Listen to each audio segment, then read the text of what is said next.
The Science of Being Great. Chapter 13. Thought. Greatness is only attained by the constant thinking of great thoughts. No man can become great in outward personality until he is great internally. And no man can be great internally until he thinks. No amount of education, reading or study can make you great without thought. But thought can make you great with very little study. There are altogether too many people who are trying to make something of themselves by reading books without thinking. All such will fail. You are not mentally developed by what you read, but by what you think about what you read. Thinking is the hardest and the most exhausting of all labor, and hence many people shrink from it. God has so formed us that we are continuously impelled to thought. We must either think or engage in some activity to escape thought. The headlong, continuous chase for pleasure in which most people spend all their leisure time is only an effort to escape thought. If they are alone or if they have nothing amusing to take their attention, as a novel to read or a show to see, they must think. And to escape from thinking they resort to novels, shows, and all the endless devices of the purveyors of amusement.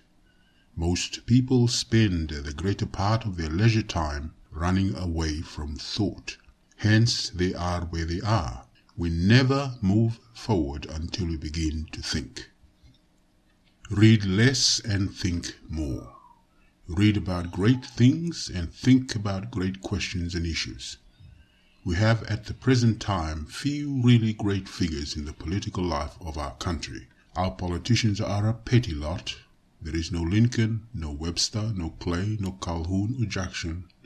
Why? Because our present statesmen deal only with sordid and petty issues, questions of dollars and cents, of expediency and party successes, of material prosperity without regard to ethical right.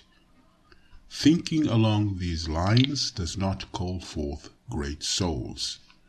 The statesmen of Lincoln's time and previous times dealt with questions of eternal truth, of human rights and justice.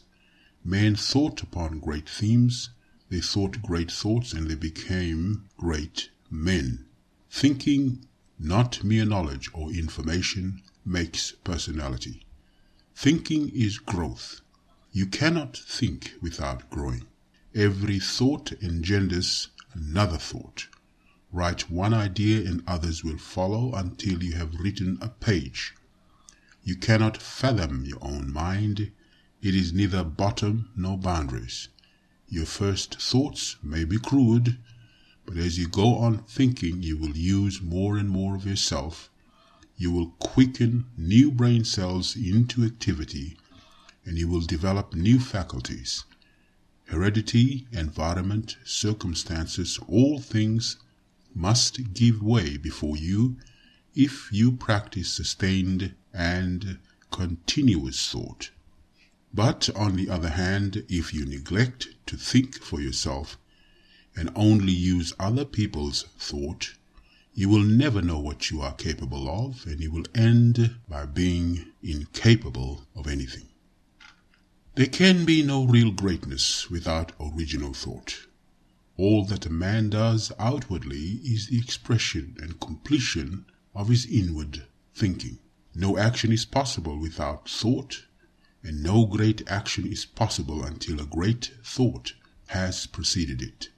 Action is the second form of thought, and personality is the materialization of thought. Environment is the result of thought. Things group themselves or arrange themselves around you according to your thought. There is, as Emerson says, some central idea or conception of yourself by which all the facts of your life are arranged and classified. Change this central idea and you can change the arrangement or classification of all the facts and circumstances of your life. You are what you are because you think as you do.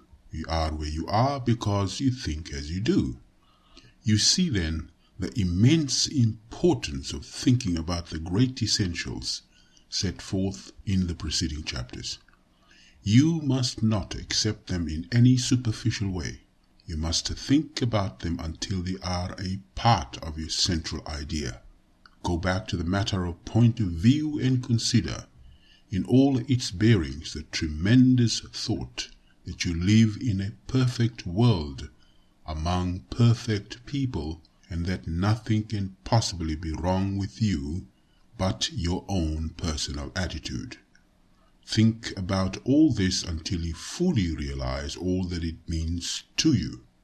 Consider that this is God's world, and that it is the best of all possible worlds, that He has brought it thus far toward completion by the processes of organic, social, and industrial evolution, and that it is going on to greater completeness and harmony.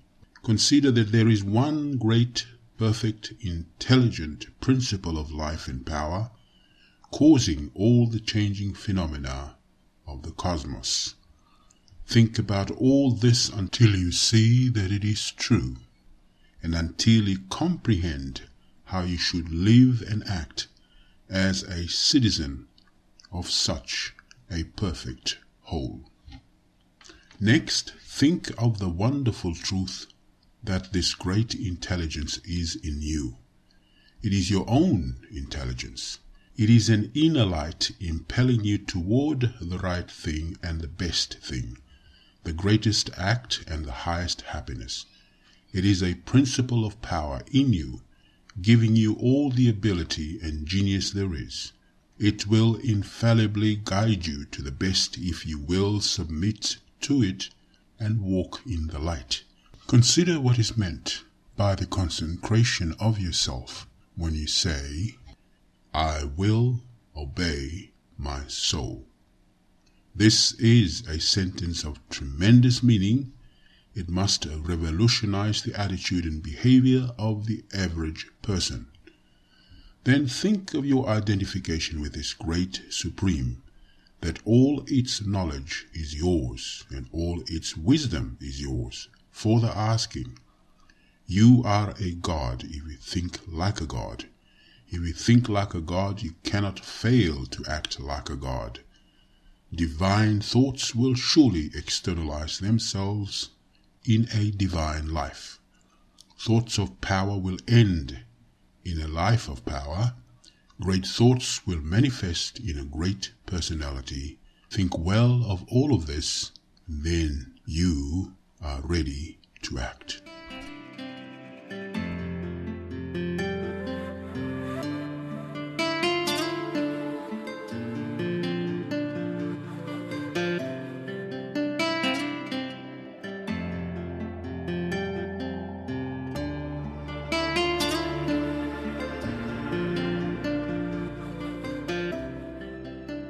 The Signs of Being Great, Chapter 14, Action at Home. Do not merely think that you are going to become great. Think that you are great now. Do not think that you will begin to act in a great way at some future time. Begin now. Do not think that you will act in a great way when you reach a different environment. Act in a great way where you are now. Do not think that you will begin to act in a great way when you begin to deal with great things. Begin to deal in a great way with small things. Do not think that you will begin to be great when you get among more intelligent people or among people who understand you better. Begin now to deal in a great way with the people around you. If you are not in an environment where there is scope for your best powers and talents, you can move in due time, but meanwhile you can be great where you are. Lincoln was as great when he was a backwoods lawyer as when he was a president, As a backwoods lawyer, he did common things in a great way, and that made him president. Had he waited until he reached Washington to begin to be great, he would have remained unknown. You are not made great by the location in which you happen to be, nor by the things with which you may surround yourself. You are not made great by what you receive from others, and you can never manifest greatness so long as you depend on others. You will manifest greatness only when you begin to stand alone. Dismiss all thought of reliance on externals, whether things, books, or people. As Emerson said, Shakespeare will never be made by the study of Shakespeare. Shakespeare will be made by the thinking of Shakespearean thoughts. Never mind how the people around you, including those of your own household, may treat you. That has nothing to do with your being great. That is, it cannot hinder you from being great. People may neglect you and be unthankful and unkind in their attitude toward you. Does that prevent you from being great in your manner and attitude towards them? Your Father, said Jesus, is kind to the unthankful and the evil. Would God be great if he should go and sulk because people were unthankful and did not appreciate him? Treat the unthankful and the evil in a great and perfectly kind way, just as God does. Do not talk about your greatness. You are really, in essential nature, no greater than those around you. You may have entered upon a way of living and thinking which they have not yet found, but they are perfect on their own plane of thought and action. You are entitled to no special honor or consideration for your greatness. You are a god, but you are among gods. You will fall into the boastful attitude if you see other people's shortcomings and failures and compare them with your own virtues and successes. And if you fall into the boastful attitude of mind, you will cease to be great and become small. Think of yourself as a perfect being among perfect beings, and meet every person as an equal, not as either superior or inferior. Give yourself no airs. Great people never do. Ask no honors and seek for no recognition. Honors and recognition will come fast enough if you are entitled to them. Begin at home. It is a great person who can always be poised, assured, calm, and perfectly kind and considerate at home. If your manner and attitude in your own family are always the best, you will soon become the one on whom all the others will rely. You will be a tower of strength and a support in time of trouble.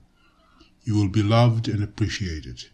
At the same time, do not make the mistake of throwing yourself away in the service of others.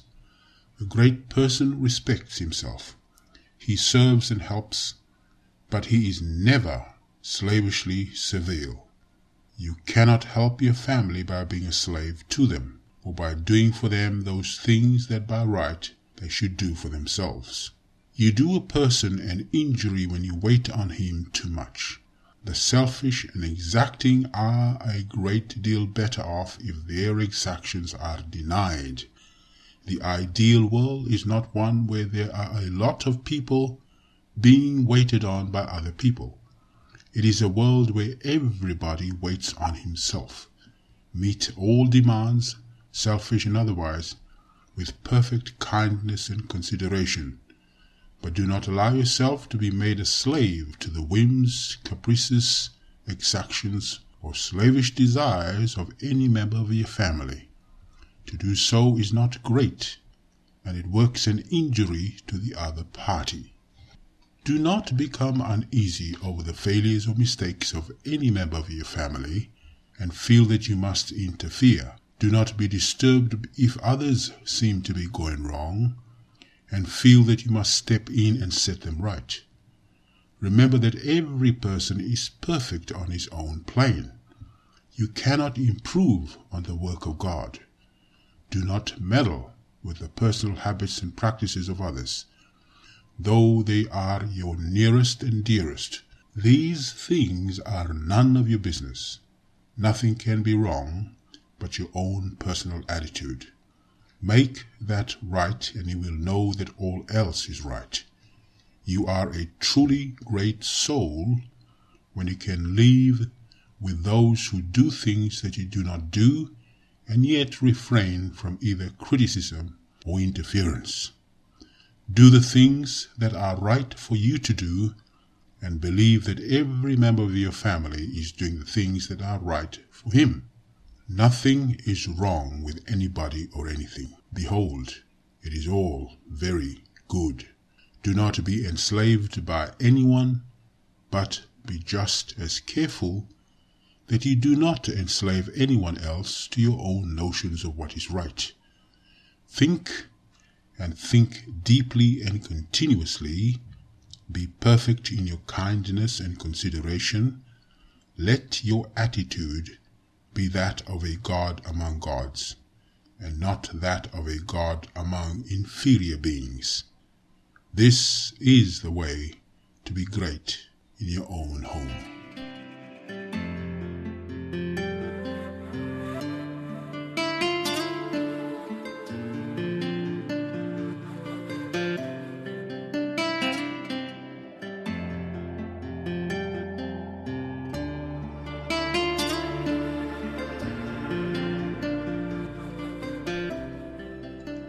The Science of Being Great, Chapter 15, Action Abroad.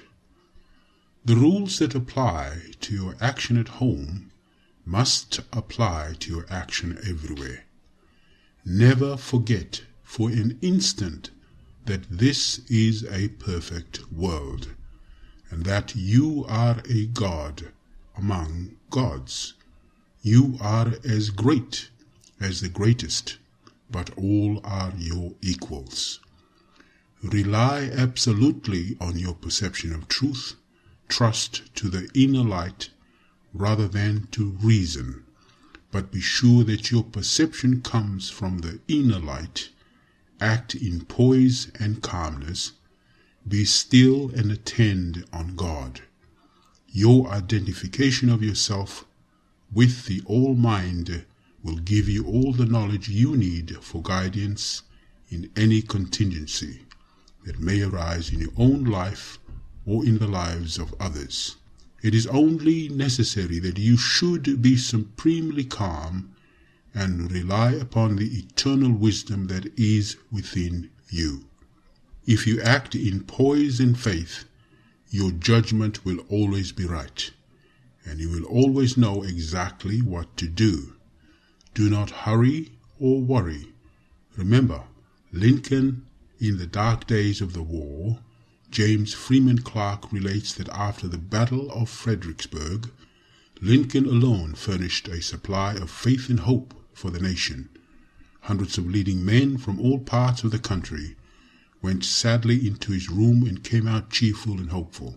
They had stood face to face with the highest, and had seen God in this lank, ungainly, patient man, although they knew it not.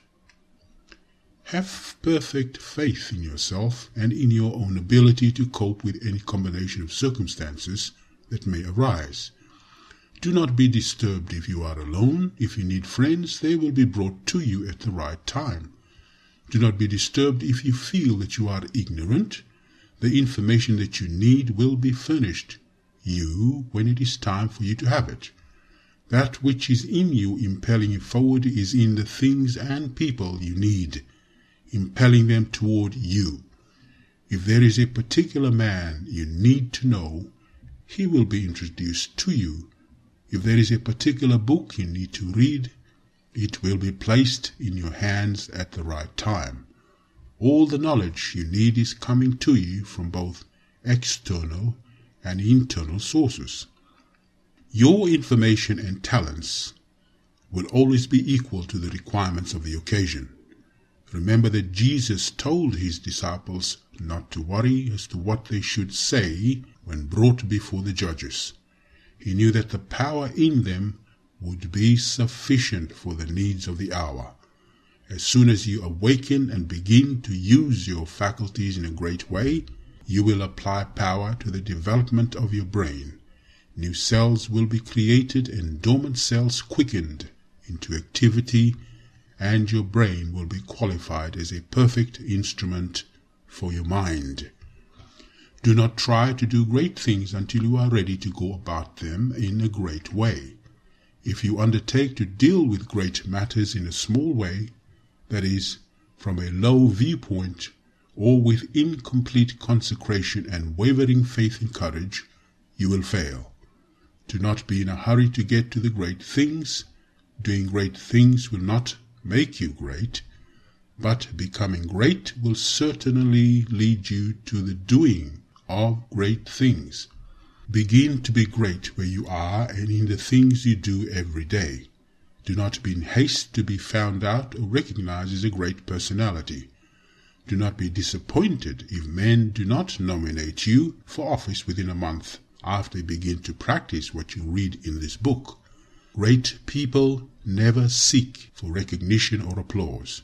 They are not great because they want to be paid for doing so. Greatness is reward enough for itself. The joy of being something and of knowing that you are advancing is the greatest of all joys possible to man. If you begin in your own family as described in the preceding chapter and then assume the same mental attitude with your neighbors, friends, and those you meet in business, you will soon find that people are beginning to depend on you. Your advice will be sought, and a constantly increasing number of people will look to you for strength and inspiration and rely upon your judgment. Here, as in the home, you must avoid meddling with other people's affairs. Help all who come to you, but do not go about officiously endeavoring to set other people right. Mind your own business. It is no part of your mission in life to correct other people's morals, habits, or practices. Lead a great life, doing all the things with a great spirit and in a great way. Give to him that asks of you as freely as you have received, but do not force your help or your opinions upon any man. If your neighbor wishes to smoke or drink, it is his business. It is none of yours, until he consults you about it. If you lead a great life and do no preaching, you will save 1,000 times as many souls as one who leads a small life and preaches continuously. If you hold the right viewpoint of the world, others will find it out and be impressed by it through your daily conversation and practice. Do not try to convert others to your point of view, except by holding it and living accordingly. If your consecration is perfect, you do not need to tell anyone. It will speedily become apparent to all that you are guided by a higher principle than the average man or woman. If your identification with God is complete, you do not need to explain the fact to others. It will become self-evident. To become known as a great personality, you have nothing to do but to live. Do not imagine that you must go charging about the world like John Coyote, tilting at windmills and overturning things in general, in order to demonstrate that you are somebody. Do not go hunting for big things to do. Live a great life where you are, and in the daily work you have to do, and greater works will surely find you out. Big things will come to you asking to be done. Be so impressed with the value of a man that you treat even a beggar or a tramp with the most distinguished consideration. All is God. Every man and woman is perfect. Let your manner be that of a god addressing other gods. Do not save all your consideration for the poor. The millionaire is as good as the tramp. This is a perfectly good world. There is not a person or thing in it but is exactly right. Be sure that you keep this in mind dealing with things and men. Form your mental vision of yourself with care. Make the thought form of yourself as you wish to be, and hold this with the faith that is being realized, and with a purpose to realize it completely. Do every common act as a God should do it. Speak every word as a God should speak it. Meet men and women of both low and high estate as a God meets other divine beings. Begin thus and continue thus, and your unfolding in ability and power will be great and rapid.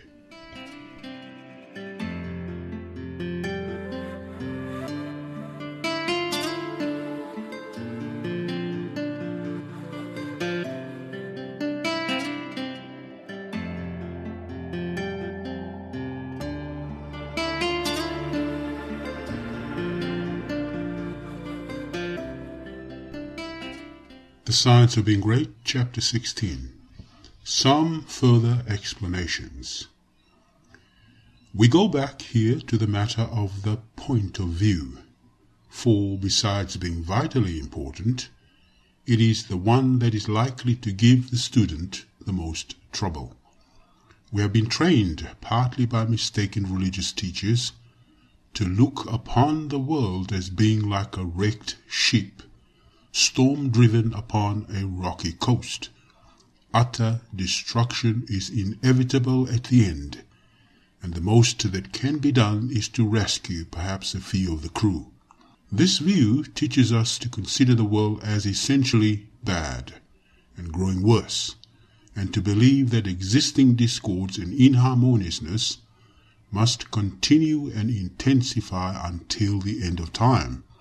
It robs us of hope for society, government, and humanity, and gives us a decreasing outlook and contracting mind. This is all wrong. The world is not wrecked. It is like a magnificent steamer with the engines in place and the machinery in perfect order. The bunkers are full of coal, and the ship is amply provisioned for the cruise. There is no lack of any good thing.